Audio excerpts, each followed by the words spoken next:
Hi Sheddies, it's me, Eddie Stevens. I'm back here in the Bosque. The Bosque is the forest that grows next to the river here in New Mexico, where I live. As many of you know, I've been running on a trail here for over 15 years now. Not non-stop, obviously. Non-stop running for over 15 years. What are you, a fuck?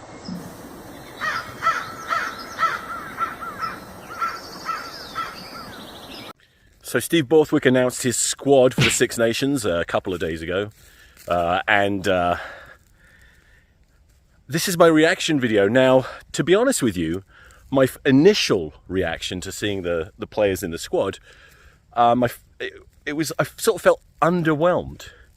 And underwhelmed not necessarily in a bad way, okay? Because there have been squads in the past where I felt overwhelmed because I was overwhelmed with frustration and anger because of insane selections and insane omissions. I mean, Eddie Jones, every single time he announced a squad, I would get very upset.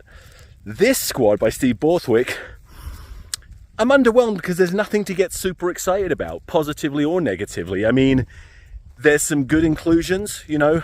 This is the thing with Steve Borthwick.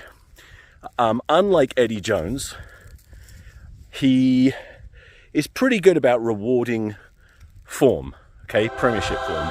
You know, he's brought in Tom Willis, who deserves it on form. He's brought in Caden Murley, who deserves it on form.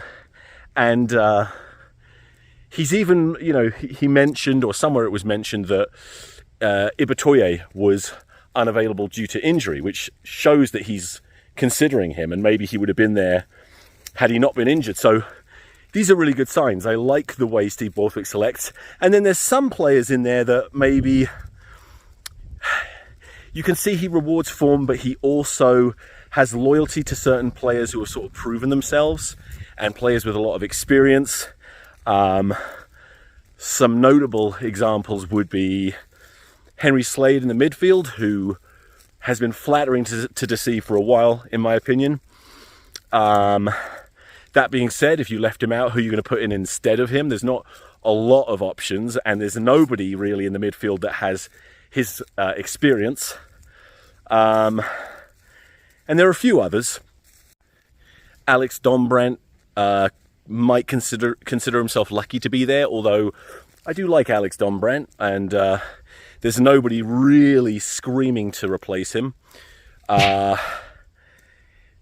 two inclusions that I take most exception to be honest, are Elliot Daly and Jack Van Poortvliet. Now, in the case of Jack Van Poortvliet, I don't quite understand what's going on there. They've dropped Ben Spencer, who hasn't been given a lot of opportunity, but is absolutely in form and hasn't played terribly when given the chance. Whereas Jack Van Poortvliet, he's only just come back from injury, and when he played for England, very error-strewn. Hasn't really shown any of the things that made everyone sit up and take notice when he first arrived at Leicester. That being, you know, insane pace and great tactical kicking. He's been charged down a few times. He's fumbled the ball a few times when he had no pressure on him, and I think he's the luckiest to be there, to be honest with you. Ben Spencer should be there instead of him, but even if Ben Spencer wasn't available, I'd probably have gone with someone like Will Porter, or even, it would be ballsy, but even including Rafi Quirk, who, if not for injury, by this point, probably would have been England's first choice scrum half. He comes back into the Sale team and replaces the extremely average, bordering on incompetent, well, not incompetent, but talentless Gus Warr. And it's not a coincidence, in my opinion, that they then put in possibly the best performance that they've had under Sanderson at Sale, and they beat Bristol by a record number of points, not letting them score any. He gets a little injury, apparently it's not a big one. Gus Warr comes back, they go to South Africa and get completely humiliated. Anyway, I'm getting sidetracked. That one doesn't make sense. Elliot Daly, in a way, I'm fine with him being there because it makes sense. You know, he's obviously going to be there as fullback cover. You can't really drop Freddie Stewart. I don't think that would be fair. He's playing really well. So he must be seen as fullback cover because I don't think there's another fullback in the squad right now. But of course, he has versatility that can come in handy too because he can play on the wing and he can play centre. And he's got an incredible boot on him. So and he's got lots and lots of experience, and he's a quality player. He's not a bad player. He's good. My issue with it is, what the hell happened to Joe Carpenter? Again, from Sale. I'm not a Sale fan, but Joe Carpenter, for me, if you just look at average performances over the last couple of seasons, he might have been the best fullback in the Premiership.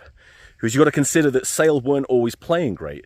George Furbank looked good, but Saints won the Premiership with him. And don't get me wrong, I love George Furbank, and he'd be there if he wasn't injured.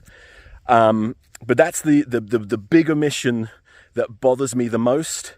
But again, when you look at the sort of positives, the things that Elliot Daly does bring, presumably, I imagine Steve Borthwick looked at the two of them and thought, well, Daly's got all this experience, he's versatile, his boot could come in really handy.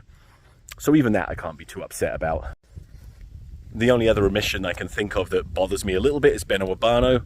But, you know, these are all close calls. So that's why I say I'm underwhelmed. I'm just sort of like, it's a good thing. Nothing to get upset about, you know.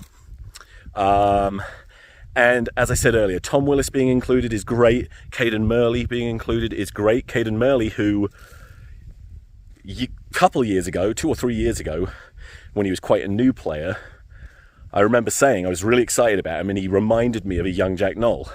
But he's had too many injuries. Now he's put together a decent run of games and is looking really good. He's going to be really pushing Tom Roebuck for a wing shirt alongside Freeman, who's a guaranteed starter. I just realised Freeman can also play fullback, so I don't know. But the choice of Maro Itoje as captain, it's interesting because I don't know how much of a difference it'll make to switch him for Jamie George. I'm fine with it because years ago, I mean, when Owen Farrell was made captain, I remember thinking that Maro would have been a good choice, and a lot of people did. But the consensus from Saracens fans was always, he's not that kind of a player, he's not really a leader, he's never captained Saracens. That's what they were saying. And now, all of a sudden, he is considered a leader, and he's captain at Saracens. And I heard a very bizarre, who was it? Someone was talking about the way that he leads. They said simultaneously that he's very loud, what do they call it? Whooping, hollering, clapping his hands, all that stuff, screaming, but also a quiet leader who just leads by example. I can't quite connect those dots. If he's loud and obnoxious as a player, why would he not be loud as a leader and get people fired up? I don't give a shit, actually. What the fuck do I know? Anyway, thanks for listening.